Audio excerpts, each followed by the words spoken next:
Salut, c'est Arnaud Delapierre pour notre rendez-vous.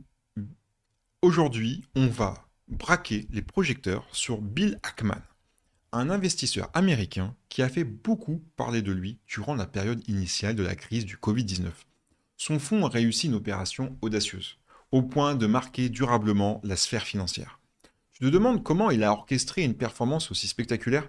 Prépare-toi à en savoir plus, car je vais tout te raconter. On va passer en revue son parcours, ses motivations et surtout la tactique qui lui a permis de tirer son épingle du jeu dans une situation économique instable.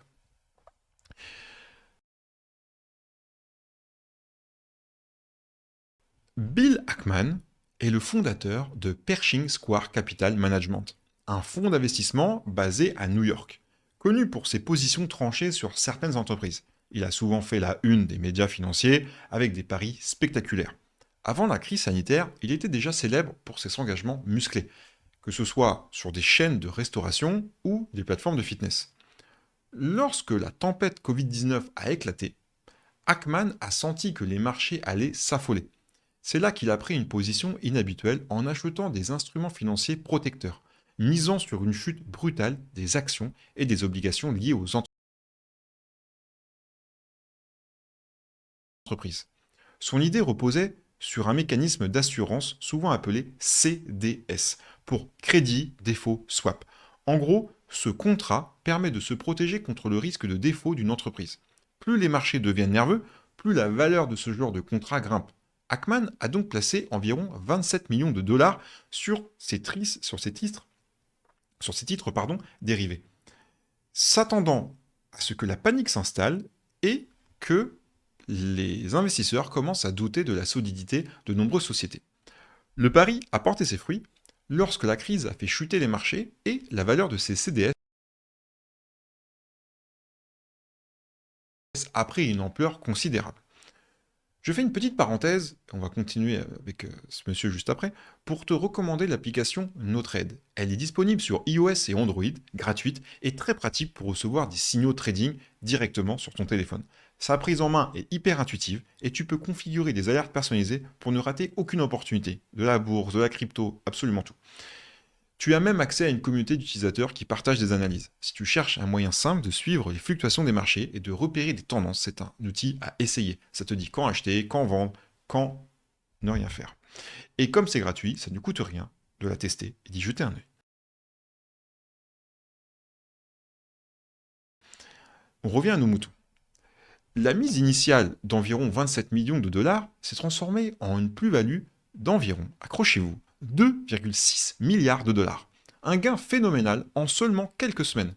La somme récupérée a alors été réinvestie dans les actions qui avaient sévèrement chuté à cause de la pandémie.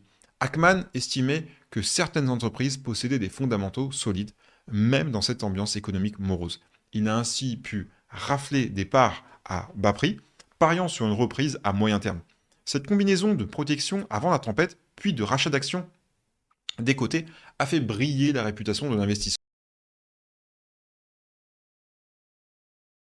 aux yeux de la sphère financière. Au milieu de tout ça, Bill Ackman a également fait une intervention remarquée sur CNBC, exhortant la Maison-Blanche à prendre des mesures fortes pour endiguer la propagation du virus. Ces propos ont été parfois jugés alarmistes, mais ils ont clairement attiré l'attention. Certains y ont vu une forme de manipulation visant à renforcer la panique déjà présente et donc faire grimper davantage la valeur de ses positions. D'autres ont salué son avertissement, le voyant comme un appel à la raison.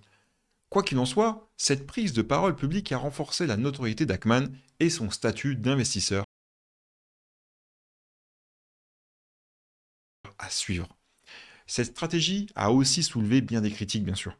Certains estiment qu'il a tiré profit de la détresse globale et qu'il a volontairement accentué la crainte ambiante pour gonfler sa propre position. Certains ou d'autres rappellent qu'en finance, anticiper les cycles est la base du métier et que ce genre d'opération ne fait qu'illustrer la réactivité d'un investisseur avisé.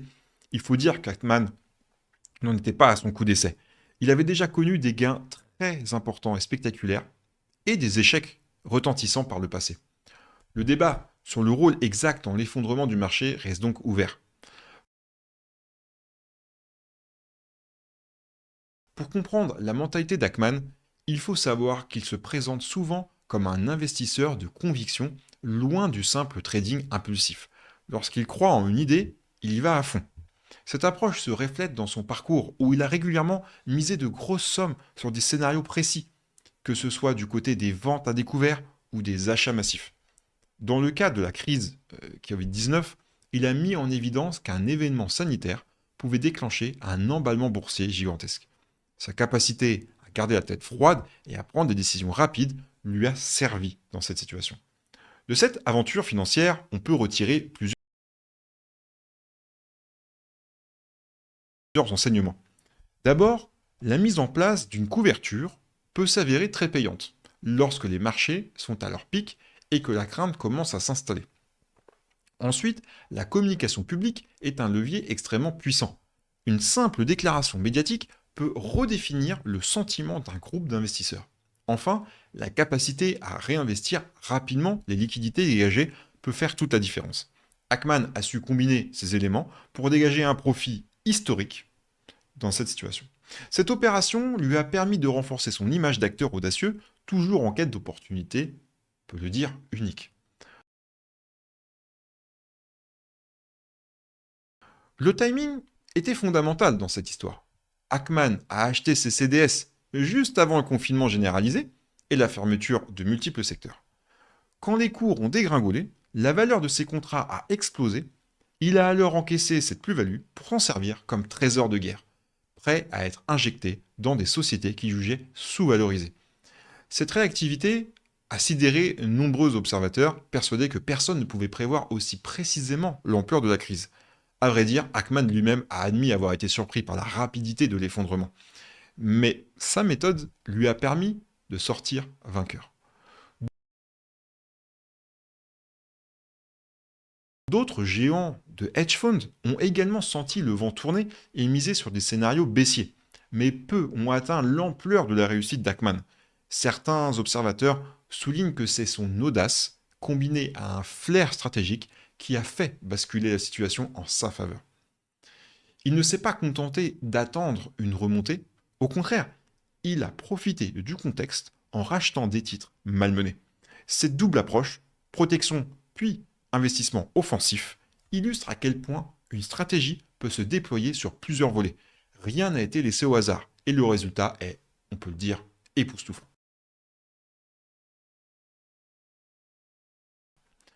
Il faut aussi garder en tête la part de risque dans ce genre d'opération. Parier contre un marché en plein boom peut s'avérer coûteux si rien ne se passe comme prévu. Ackman aurait pu perdre la totalité de sa mise si la pandémie n'avait pas provoqué l'effondrement. C'est cette prise de risque calculée qui caractérise les grands noms de la finance. Ils acceptent la possibilité de se tromper, mais se préparent aussi à frapper très fort quand leurs hypothèses se concrétisent. D'ailleurs, Ackman a connu des échecs notables par le passé, ce qui ne l'a pas empêché de retenter sa chance. Après ce succès, Ackman est pourtant resté prudent dans ses déclarations. Il a réinvesti dans des secteurs comme l'hôtellerie, les restaurants et la finance, convaincu que la reprise finirait par redresser le niveau d'activité. Certaines de ces nouvelles positions ont ensuite connu de fortes progressions, alimentant encore la légende autour de son flair. Cependant, cette notoriété s'accompagne d'une forme de pression. Chaque mouvement est scruté par les médias et les investisseurs. Être, j'ai envie de dire, allez, Aurélie, d'un tel exploit peut générer des attentes élevées. Et il n'est pas toujours simple de réitérer un coup similaire dans un environnement changeant. Si on analyse le parcours d'Ackman, on voit qu'il a privilégié une logique simple, profiter d'une asymétrie entre le risque et la récompense. Ces CDS coûtaient relativement peu, mais pouvaient rapporter énormément si le marché se retournait. Ensuite, cette manne financière lui a permis d'acheter des actions bradées, misant sur la solidité à long terme de certaines enseignes. Sans doute a-t-il été visionnaire ou très chanceux, voire un peu des deux. Cette affaire nous rappelle qu'en investissement, la préparation et la capacité à agir promptement, ouais, promptement, ça se dit, français, peuvent changer la donne, même quand les perspectives semblent sombres. En conclusion, c'est ainsi que Bill Ackman est devenu à tirer son épingle du jeu en pleine tourmente sanitaire. Son pari sur les CDS a sidéré les observateurs et sa réactivité dans le réinvestissement a fait monter son statut en flèche. Que l'on admire son audace ou qu'on la remette en question, on ne peut nier l'ingéniosité de sa démarche. J'espère que cette analyse t'aura apporté un éclairage utile sur l'art d'anticiper, de protéger ses arrières et de tirer parti d'un contexte difficile. Si tu as aimé cette vidéo, abonne-toi à la chaîne et n'hésite pas à liker pour soutenir le travail.